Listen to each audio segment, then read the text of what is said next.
आज का हमारा टॉपिक है प्रेपोजिशंस और इस क्लास में हम एट, ऑन, इन का इस्तेमाल जानेंगे। इनका इस्तेमाल कैसे किया जाता है। एट, ऑन, इन का इस्तेमाल टाइम, प्लेस के लिए किया जाता है, लेकिन इनमें कुछ फ़र्क होता है, वो जानेंगे इनमें क्या फ़र्क होता है। कहने का मतलब है इनके अंदर क्या डिफरेंस होता है। टाइम के लिए तो तीनों का इस्तेमाल किया जाता है, लेकिन कुछ डिफरेंस भी होता है। साथ ही इनका कुछ अदर यूजेस भी हम जानेंगे।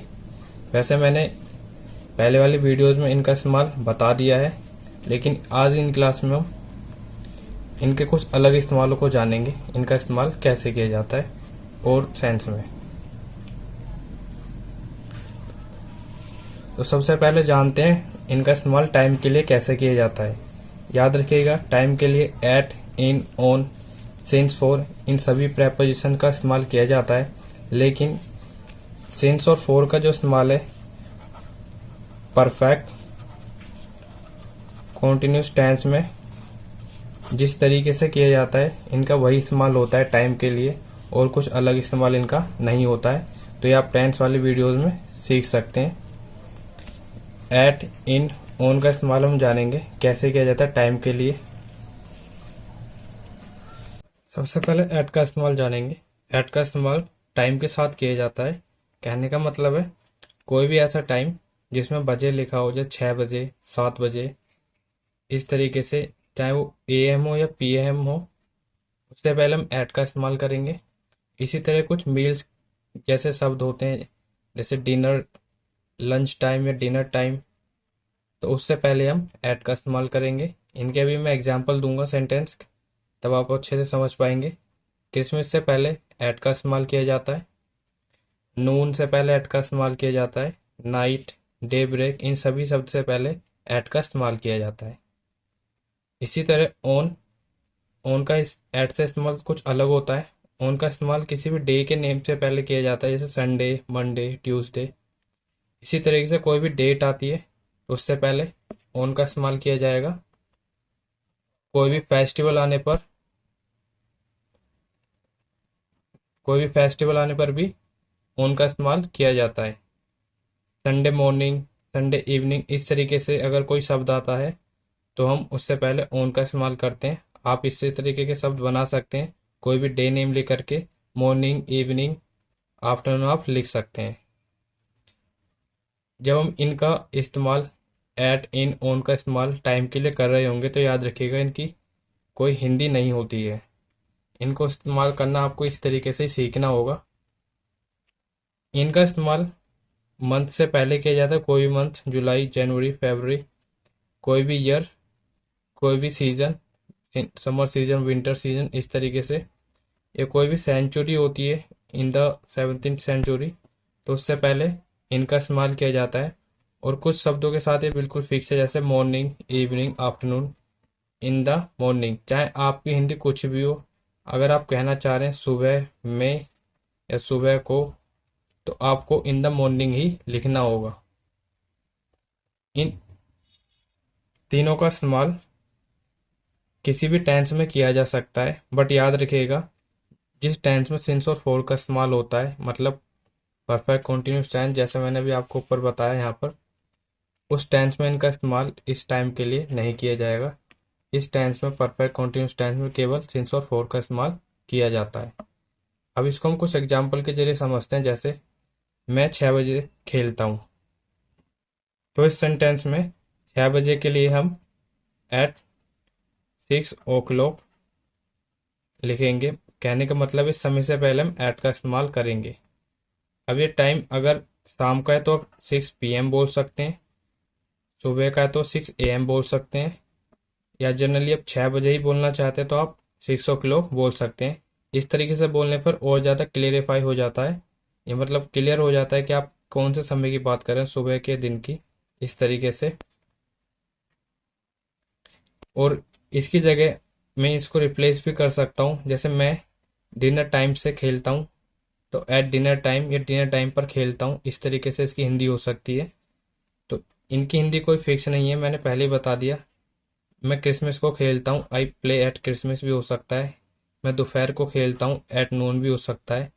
मैं रात को खेलता हूँ, एट नाइट भी हो सकता है। तो यहाँ पर अगर आप ध्यान देंगे तो एट की हिंदी पर भी आ रही है, को भी आ रही है, तो और नहीं भी आ रही है इस वाले टेंस में देखेंगे, तो इनकी हिंदी पर आप मत जाइएगा। इनका इस्तेमाल इसी तरीके से किया जाता है, आपको ये इसी तरीके से सीखना होगा। इनका इस्तेमाल आप किसी भी टेंस में कर सकते हैं, परफेक्ट कॉन्टिन्यूस टेंस को छोड़कर। नेक्स्ट एग्जाम्पल है, वह 15 जुलाई से या 15 जुलाई को आएगा। यहाँ पर 15 जुलाई के लिए क्योंकि मंथ नेम आ गया और उससे पहले डेट आ गई, तो मैंने आपको भी बताया इसके लिए हम ऑन का इस्तेमाल करेंगे। तो ऑन 15 जुलाई। आप इस जगह अगर मैं कहूँ वह संडे को आएगा, तो हम इसको बोलेंगे he will come on Sunday. तो संडे से पहले हम ऑन का इस्तेमाल करेंगे।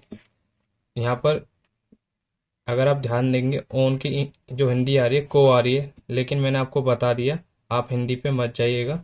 जिस तरीके से मैं आपको फिक्स इनका इस्तेमाल बता रहा हूँ उसी तरीके से इनका इस्तेमाल करें। तो आप मंडे इवनिंग, मॉर्निंग, आप कोई भी डे के नाम के साथ मॉर्निंग, इवनिंग ऐसे सब लगा करके बना सकते हैं। सोमवार की सुबह, सोमवार की शाम, सोमवार की रात, इस तरीके से। और साथ ही मैंने बताया ऑन का जो इस्तेमाल होता है कोई भी त्योहार होता है उससे पहले किया जाता है। अगर मैं कहूँ वह दिवाली को आएगा, तो यहाँ पर हम लिखेंगे he will come on Diwali. Next example है, मैं सुबह नहीं पढ़ाऊंगा। तो यहाँ पर सुबह के लिए मैंने आपको बता दिया था इन द मॉर्निंग होगा, ये फिक्स है।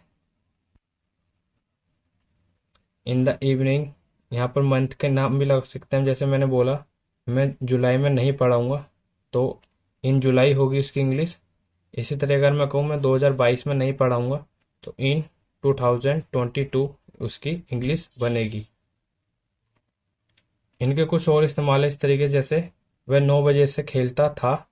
तो 9 बजे से मतलब यहाँ पर आप 9 बजे के लिए एट 9 लगाएंगे, 9 o'clock। मैं 15 जुलाई से पढ़ूंगा, तो यहाँ पर 15 जुलाई डेट आ रही है मंथ के साथ, तो मैंने आप इसके लिए ऑन बताया, आप यहाँ पर ऑन का इस्तेमाल करेंगे 2022 में, तो इन 2022। यहाँ पर लिखा है दोपहर को बाहर नहीं जाना चाहिए, तो दोपहर मतलब दोपहर को के लिए मैंने आपको बताया था एट लगेगा, एट नून। या आप आफ्टरनून कहना चाहते तो आप इसको इस तरीके से बोलेंगे इन द आफ्टरनून। अब हम एट और इन का इस्तेमाल प्लेस के लिए जानेंगे। प्लेस के लिए इनका इस्तेमाल कैसे किया जाता है। सबसे पहले एट का इस्तेमाल जानते हैं। एट का इस्तेमाल किसी भी विलेज के नेम या टाउन के नेम से पहले किया जाता है, या फिर कोई पर्टिकुलर प्लेस के से पहले किया जाता है, जैसे एट होम, एट स्कूल। आप अगर कहीं पर भी हैं तो आप वो पर्टिकुलर प्लेस हो जाता है, तो आप उससे पहले एट का इस्तेमाल कर सकते हैं। इसका इस्तेमाल पोजीशन के लिए भी किया जाता है, जैसे at the top of, at the bottom of. मतलब इसका है किसी चीज़ से ऊपर, सबसे ऊपर या सबसे नीचे। इनका इस्तेमाल बड़े स्थानों के नाम से पहले किया जाता है। हम इसको एग्जाम्पल के थ्रू समझते हैं, जैसे वह तुम्हें लक्ष्मी नगर मिलेगा। तो यहाँ पर लक्ष्मी नगर एक छोटी जगह का नाम है। वेल, तो यहाँ पर हम एट लक्ष्मी नगर बोलेंगे। ये हम पर डिपेंड करता है कि कौन सी जगह का नाम छोटा है या बड़ा है, हमको पता होना चाहिए, तो उस हिसाब से हम उसका इस्तेमाल कर सकते हैं। अगर आप इसको कंसीडर कर रहे हैं तो दिल्ली के अंदर है, और दिल्ली और इसमें कंपेयर करेंगे तो ये छोटा प्लेस हो गया, बड़ा प्लेस हो गया। तो दिल्ली के लिए इन दिल्ली बोलेंगे और लक्ष्मी नगर के लिए एट लक्ष्मी नगर बोलेंगे। तो ये टोटली हम पर डिपेंड करता है। मैं स्कूल में नहीं हूँ, तो यहाँ पर स्कूल में के लिए आप एट स्कूल भी लगा सकते हैं। मैंने पहले ही बता दिया, आप हिंदी पर मत जाना, क्योंकि मैंने आपको अभी बताया एट का इस्तेमाल पर्टिकुलर प्लेस के लिए किया जाता है। और आप इसको दूसरे तरीके से बना सकते हैं इनसे, जैसे in the school. Next example है, हीरे समुद्र के तल पर मिलते हैं। तो समुद्र के तल मतलब बॉटम की बात यहाँ पर कर रहे हैं, तो इसका जो इंग्लिश होता है एट द बॉटम ऑफ होती है। हम भारत में रहते हैं, तो भारत में मतलब बड़ी जगह का नाम है इन इंडिया, इसकी ट्रांसलेशन होगी। अब हम इनके कुछ अदर यूजेस जानते हैं। एट का इस्तेमाल किसी भी रेट से पहले किया जाता है। रेट का मतलब है कोई चीज़ किसी रेट पर बेची जाती है, तो उस रेट्स को बताते समय हम एट का इस्तेमाल करते हैं इंग्लिश में। जैसे कोई चीज़ पर केजी बेची जाती है, अभी इसका इस्तेमाल हम एग्जाम्पल के जरिए समझेंगे। एट द एज ऑफ, इसकी हिंदी होती है की उम्र में। तो उससे पहले भी एट का इस्तेमाल किया जाता है। एट का इस्तेमाल वर्ब के बाद भी किया जाता है, जो वर्ब लक्ष्य या निशाने की से संबंधित होती हैं। जैसे शूट एट, निशाना लगाना, लाफ एट, हंसना, किसी पर लक्ष्य हो गया एक तरीके से, look at, shout at, aim at. उसके बाद अगर कुछ वर्ब ऐसी होती है जो हैरान कर देती हैं, चकित कर देती हैं, तो उससे पहले भी हम उसके बाद भी हम एट का इस्तेमाल करते हैं। जैसे surprise eight, amazed eight, shocked eight. इनका इस्तेमाल आगे मैं फिक्स प्रेपोजिशंस में बताऊंगा, इनका सेंटेंस में इस्तेमाल किस तरीके से किया जाता है। फिलहाल के लिए आप बस ये जान लीजिए एट का इस्तेमाल इस तरीके से भी किया जाता है। अब हम एग्जाम्पल के जरिए समझते हैं जो हमने अभी एट का इस्तेमाल जाना। जैसे सिर्फ 100 रुपये किलो बिकते हैं, तो यहाँ पर 100 रुपये किलो मतलब एट 100 रुपीज़, किलो मतलब पर केजी, या आ केजी भी हम बोल सकते हैं, मतलब 1 किलो 100 रुपीज़। मैं 18 साल की उम्र में 12वीं की, तो मतलब 18 साल की उम्र में, की उम्र की हिंदी अभी मैंने आपको ऊपर बताई English, at the age of 18।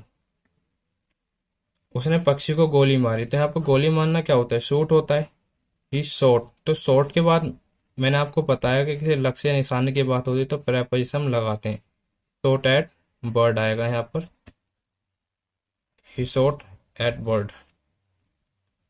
Last example है इसका, वह उसे देखकर चौंक गई। तो किसी को देख करके चौंक जाना मतलब सरप्राइज हो गया, और सरप्राइज के बाद आप एट लगाएंगे, सरप्राइज एट हिम और हर,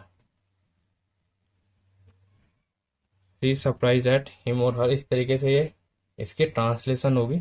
अगर आपको ये नहीं समझ आता है तो आप इसको वीडियो को दोबारा देख करके अच्छे से समझ सकते हैं। ये इसके इसी तरीके से इस्तेमाल किए जाते हैं, इनकी कोई खास हिंदी नहीं होती है, बट ये इतना फिक्स होता है अगर किसी भी टेंस में इस तरीके से हिंदी लिखी जाती है। मैंने आपको पहले ही बता दिया, परफेक्ट कॉन्टिन्यूस टेंस को छोड़ करके सभी टेंस में टाइम के लिए ये इस्तेमाल आप कर सकते हैं। इन, एट और इन प्रेपोजिशन का इस्तेमाल कर सकते हैं।